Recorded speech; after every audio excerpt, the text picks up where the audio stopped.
and welcome to today's video. This is Budgeting with Intention, and if you are new here, welcome, and if you are a returning visitor, welcome back. It is nice to see you, and I'm so happy that you clicked on the video for today.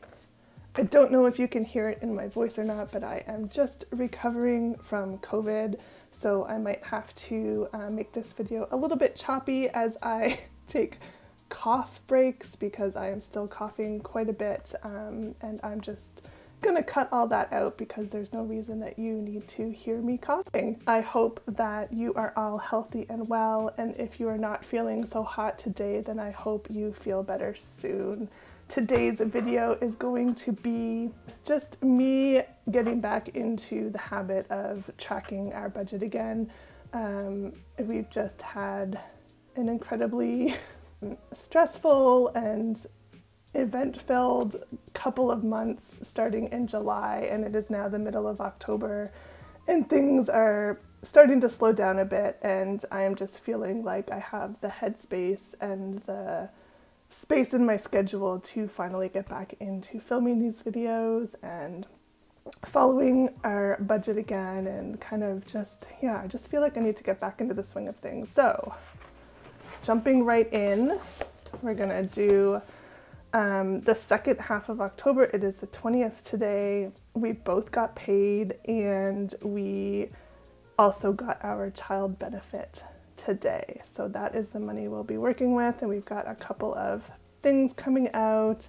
And I had originally gone into October planning on doing 2-week budgets, but the first 2 weeks just kind of got away from me, and I feel like I really need to narrow down my focus and just do 1 week at a time because that's what was working for me before. So that's what we're gonna do.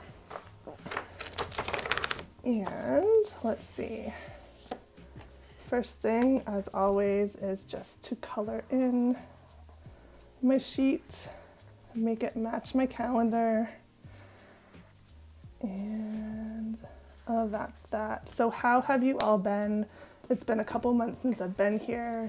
We've had, oh my gosh, just a series of unfortunate events happen. My partner, just on a normal doctor's visit, they found something that was a little bit suspicious, so he ended up having to have a minor procedure and then having to go back for another minor procedure and had to visit a bunch of specialists. And I mean, thankfully, everything is clear and it was nothing to worry about, but we had a worrisome little while there where we weren't sure what it was that they found.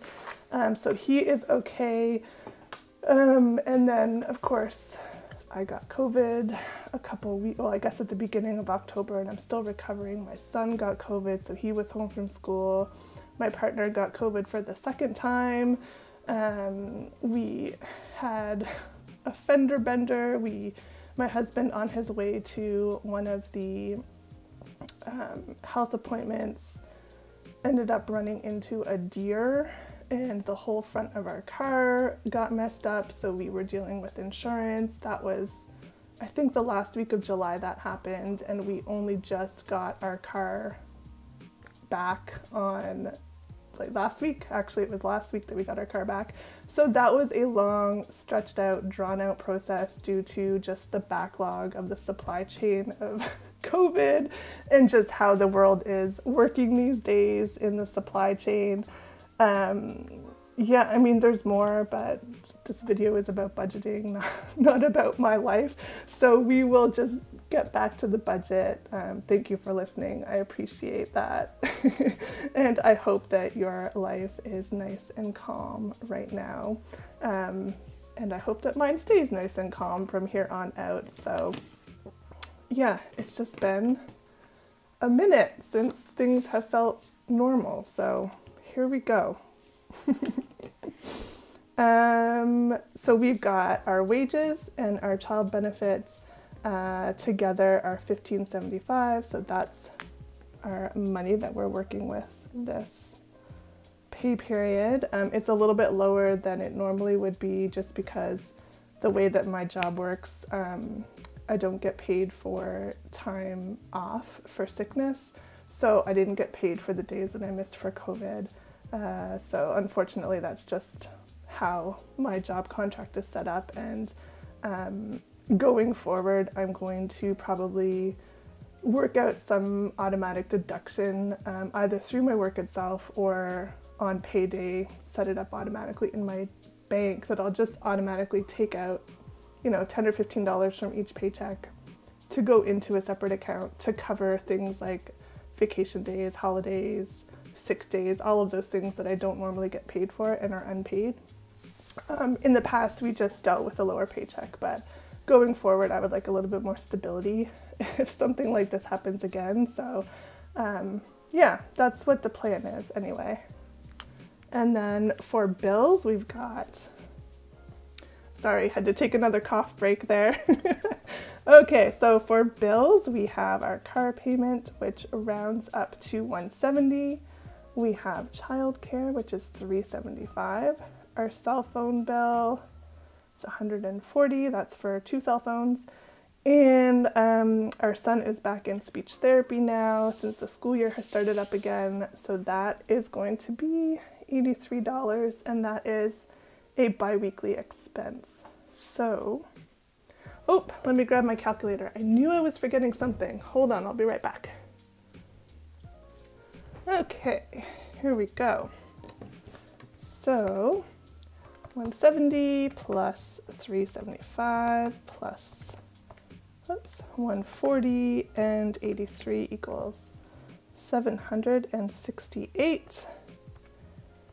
And then that leaves us with a remainder of $807. We don't have any debt payments this week, so we're not going to worry about that section. And then for gas, we're going to stick with 60. It's a little bit less now that the gas prices have dropped, but we are driving more than we were before for various reasons. So we're just going to keep it at 60 for now, and maybe soon we'll be able to drop it back down, but 60 has been working, so that's what we'll stick with. Groceries, we're going to do 80. Pocket money, 20. We're going to stick with $10 for other. And then, oh yeah, let me add that up first. It's been so long since I've done this, I forget how I used to do it. Okay, so 60 plus 80 plus 20 plus 10 is 170, which leaves us with 637. Okay, and then car maintenance, we're gonna put in $15. Christmas, we're gonna put $5, and pantry, we're gonna put in 10. So that altogether is $30, which leaves us with 607. Let me just check that. 5, 15 is 20, 30, yep, okay. And then down in our other section, we've got $25 for our education fund, and then $25 for our long-term, that's tax-free savings account. That's a Canadian thing that they set up. And then rollover, I guess, will be whatever we have left. So what are we working with here? 607 minus 25. So rollover is, oh my gosh, just 557, which is 607, perfect. And that leaves us with a remainder of 0.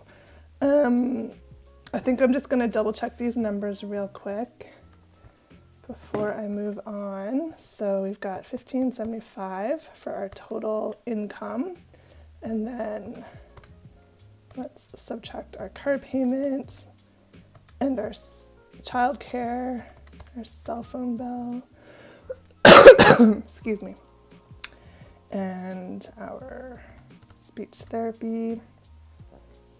And then we'll come over here and take out the gas, the groceries, pocket money, and our other. And then down here we've got Christmas money and car car maintenance and pantry, and then we'll subtract our ESP and our TFSA and our rollover, which leaves us with $0, which is perfect. Okay, thank you for sticking with me while I double checked all that. Oh, and I just realized I didn't say who I was or what this channel was or anything. This is Budgeting with Intention. We are a family of 3 that live on the east coast of Canada. And this channel right now, it's basically just me working through our budget yeah, just hopefully becoming a little bit more budget savvy and financially stable. So that is who we are. Okay, back on track. So next part is the cash, which is my personal favorite. So first thing is to, I can't remember what I normally do first. I think I just empty out my last week's leftover money. Oh, excuse me again. I thought I'd be good for filming this video because I haven't coughed all morning, but the talking is making me cough, so there you go.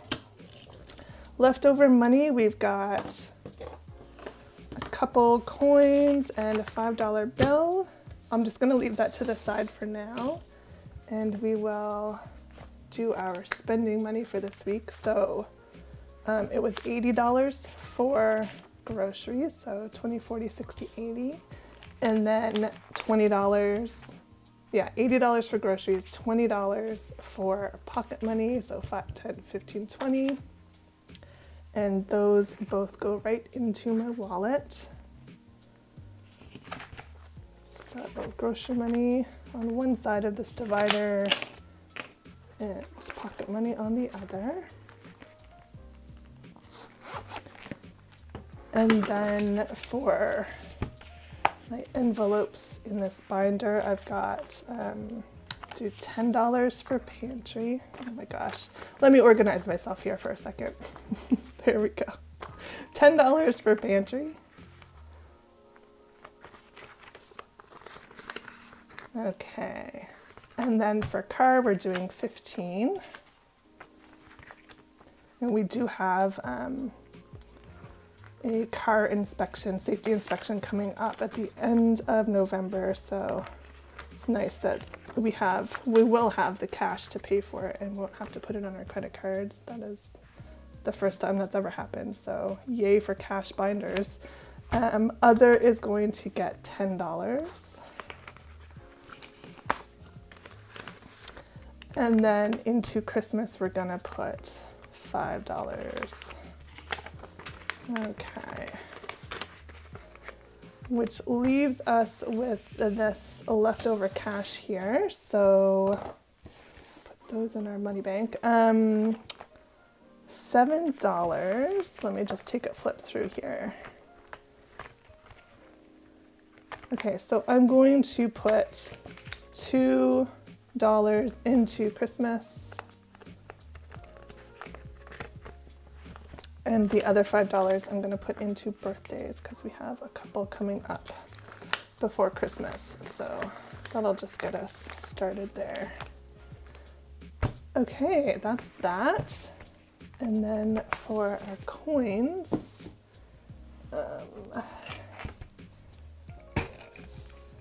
loonies go into this little jar.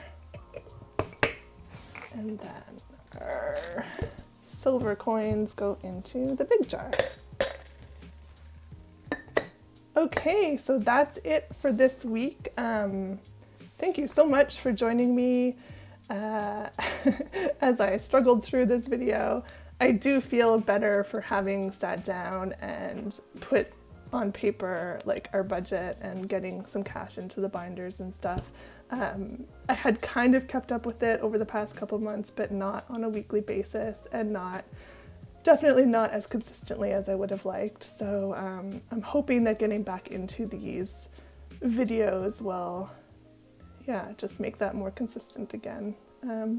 Okay, I guess that's it. Thank you again for watching. I will see you next week, and in the meantime, have a wonderful day. Bye.